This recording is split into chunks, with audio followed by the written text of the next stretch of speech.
Hi guys, my name is Asanda Kati and I am your wellness coach. Today I'm going to be answering the age-old question of why people fight. So the answer basically is, as individuals, we are all a result we are all a result of our environments. Basically where we grew up, how we grew up, our background, what we were taught, and what we've been socially programmed to think.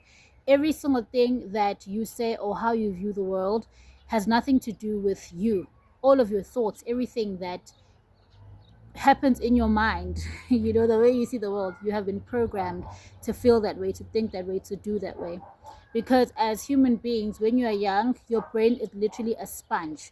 You come into this world blank. There's nothing put in your mind. And you come and you're taught how to speak.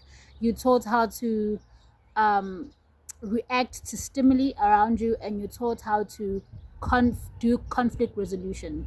You taught your conflict resolution skills. Some people are taught that they need to stand up for themselves. Some people are taught that they need to be the bigger person. And unfortunately, because we come from different backgrounds, one way or another, we will clash because we come from completely different backgrounds, and what we were taught is sometimes contradictory to each other. So just based on that alone, so arguments, conflict is bound to happen due to the fact that we all have different thoughts of how a certain particular thing should go. For example, I'm going to make an example. For example, let's say I have a pole, right?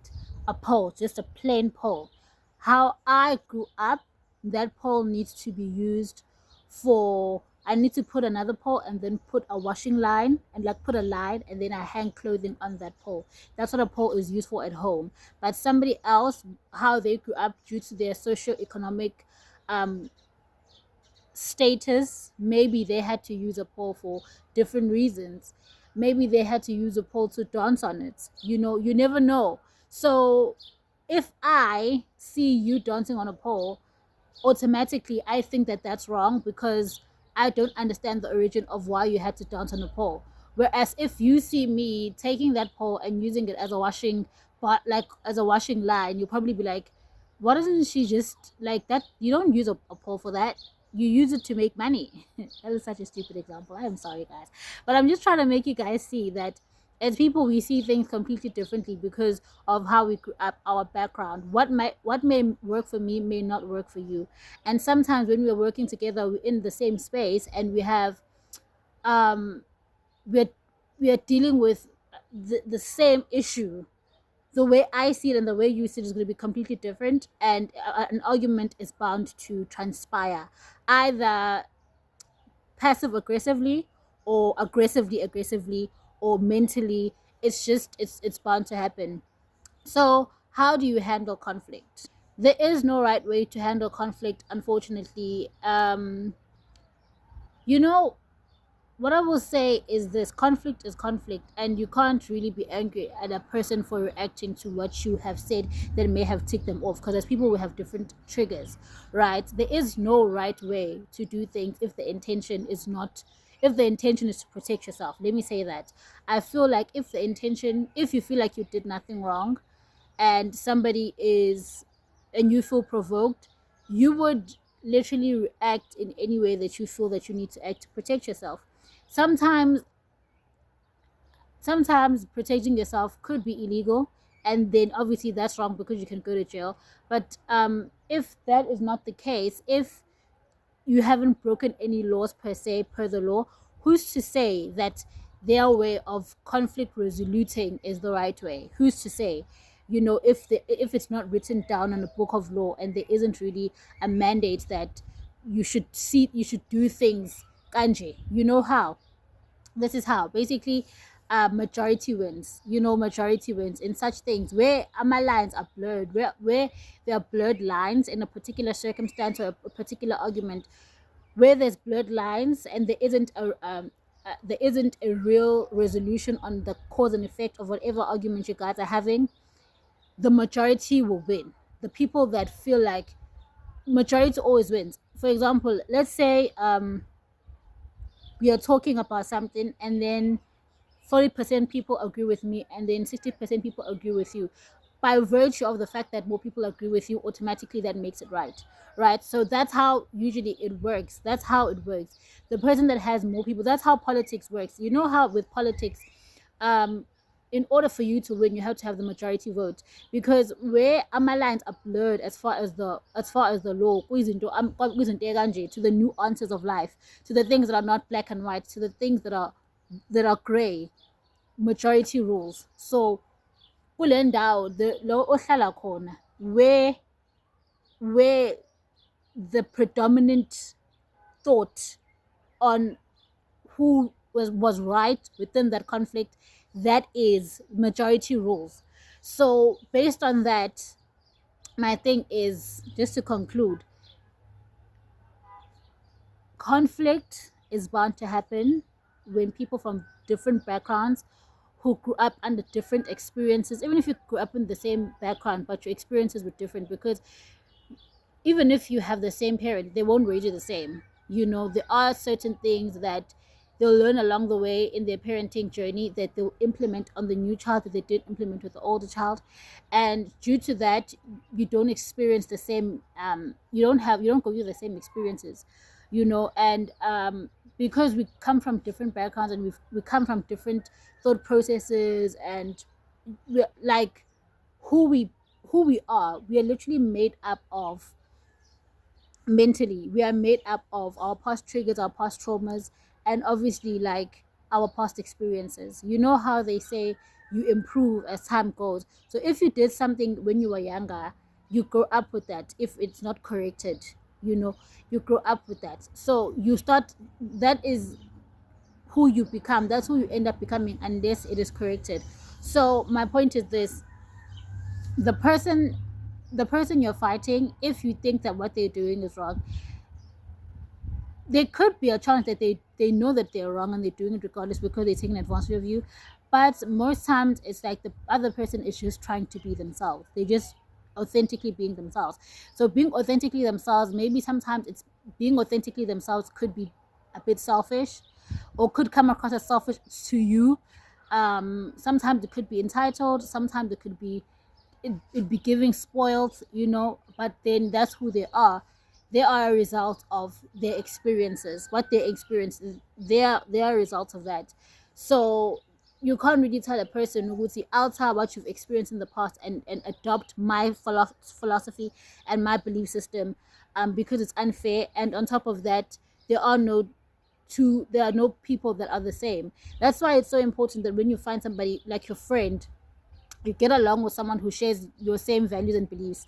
Ultimately, that's how you know you're friends with someone, if you share the same values and beliefs on things, because you are more likely to get along together. People are people of habits. People are very habitual, in the sense that you want to associate yourself with people that think like you, that do things like you, because psychologically and subconsciously you don't want to change. You've worked so hard, you've gone through life, and you've experienced so much in life, that you've gotten to a point where you feel like, I don't really want to change. And subconsciously you're like, I don't really want to change.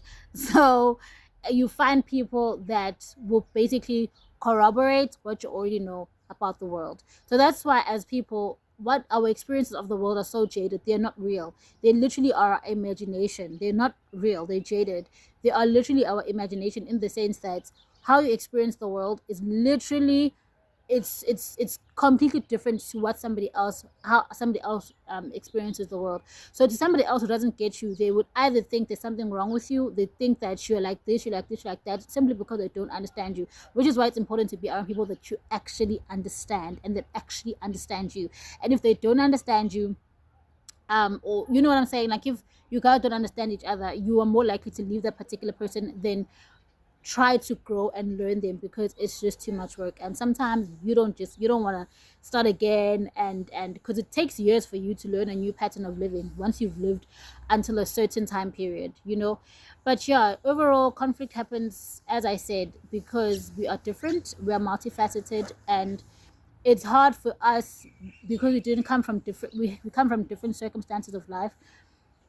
It's hard for us to kind of all share the same view of the same thing. We can't. It's impossible.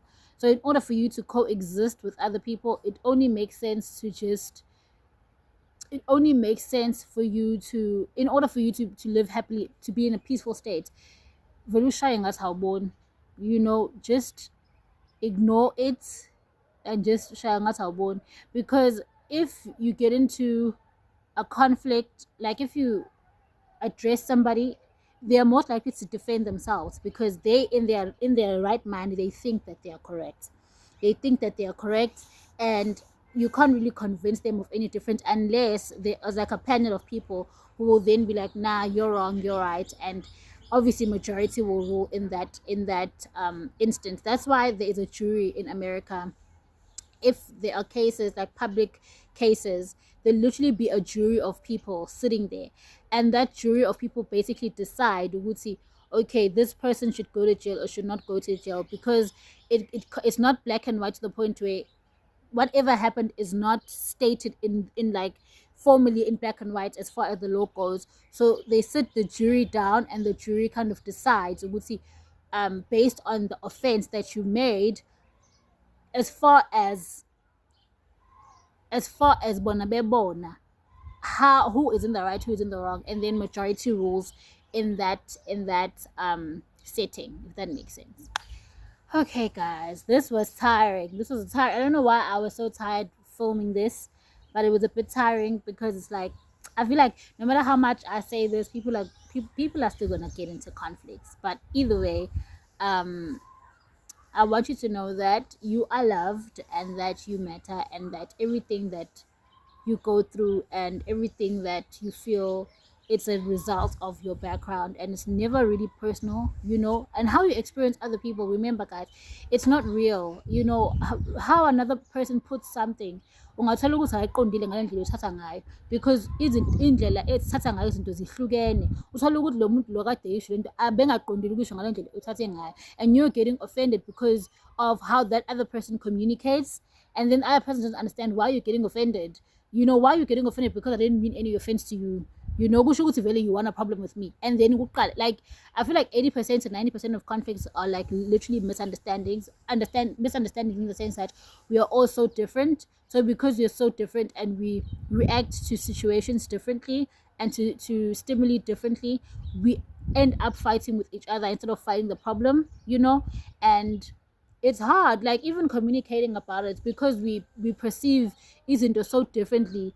It's hard getting to the root of the problem unless there is a majority rules type formulation, which is why into emisiba ngaphezu kwamandla, you guys have family meetings, and on top of that, into futhi singaphezu kwamandla kube nelento lena ethiwa ama-interventions. Like, let's say you're drinking excessively, your friends are going to come together and rally together and have an intervention for you, because majority rules. Because if indisha abantu abaningi, now you are more likely to take it into account than nisho umuntu oyedwa, because lo munye umuntu oyedwa could just be, could have malicious intent. But if abantu abaningi bevumelana ngento eyodwa, sometimes it's because it's true. Just saying. Much love and goodbye. Don't forget to subscribe for more of my mindfulness and mental health /wellness content. Bye, guys.